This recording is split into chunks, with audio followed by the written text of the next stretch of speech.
ये आकाशवाणी गोरखपुर है। अब आप सोने निगम से क्षेत्रीय समाचार सुनिए। मुख्यमंत्री योगी आदित्यनाथ ने लखनऊ तथा कानपुर नगर की मॉनिटरिंग करने का निर्देश देते हुए कहा कि जिन जिलों में कोविड-19 के 50 से 100 मामले प्रतिदिन मिल रहे हैं, उनका विशेष ध्यान रखा जाए। श्री योगी आज लखनऊ स्थित अपने सरकारी आवास पर एक उच्च स्तरीय बैठक में अनलॉक व्यवस्था की समीक्षा कर रहे थे। उन्होंने लखनऊ और कानपुर नगर पर विशेष ध्यान देते हुए रिकवरी दर को बेहतर किए जाने के निर्देश दिए हैं।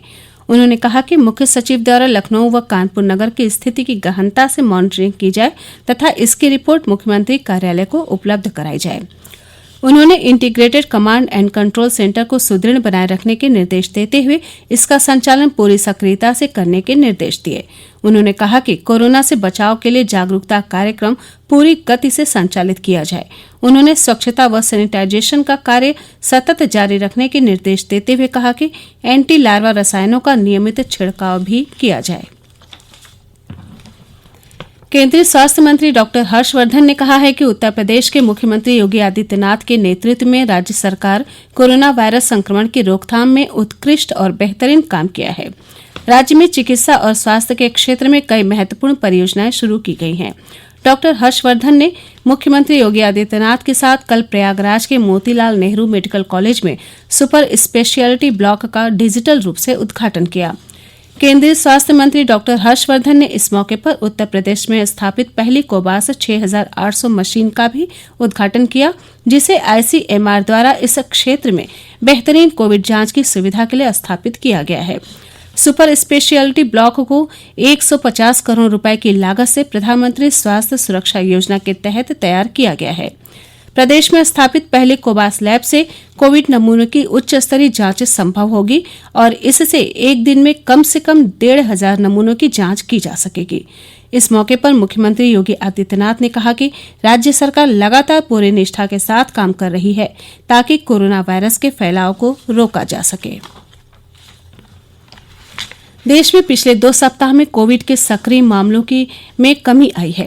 स्वास्थ्य मंत्रालय ने बताया है कि इस वायरस को नियंत्रित करने के लिए किए जा रहे प्रभावी कार्यों से संक्रमित लोगों की संख्या 10 लाख से नीचे बनी हुई है। कुल संक्रमित मामलों में से 13.75% मरीज ही अस्पताल में भर्ती हैं।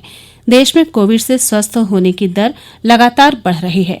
वर्तमान में ये 84.70% हो गई है।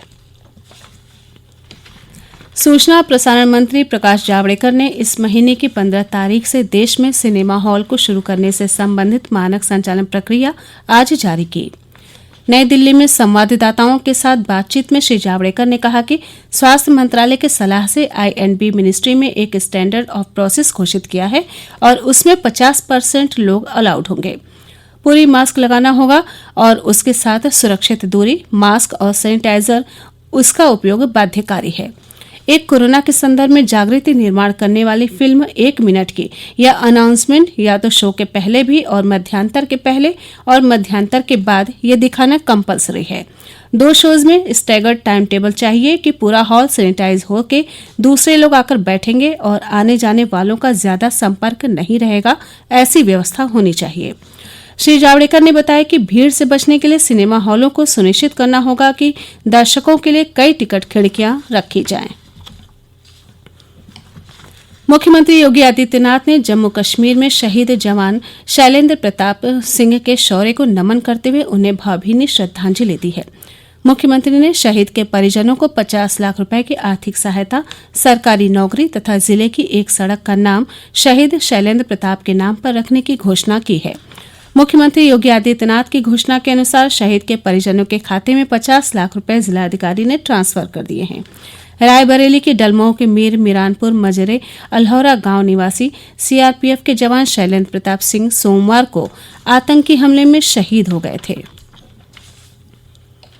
देवरिया जिले के लार क्षेत्र में एक सड़क हादसे में 5 लोगों की मौत हो गई, जबकि एक गंभीर रूप से घायल हो गया। पुलिस सूत्रों ने बताया कि सलेमपुर लार मार्ग पर मझवरिया गांव के पास बीती रात तेज रफ्तार बोलेरो और स्कूटी में टक्कर हो गई, जिसकी चपेट में एक मोटरसाइकिल भी आ गई। इस हादसे में 5 की मौके पर ही मृत्यु हो गई, जबकि एक को गंभीर हालत में अस्पताल में भर्ती कराया गया है। इसी के साथ क्षेत्रीय समाचारों का ये बुलेटिन समाप्त हुआ। नमस्कार।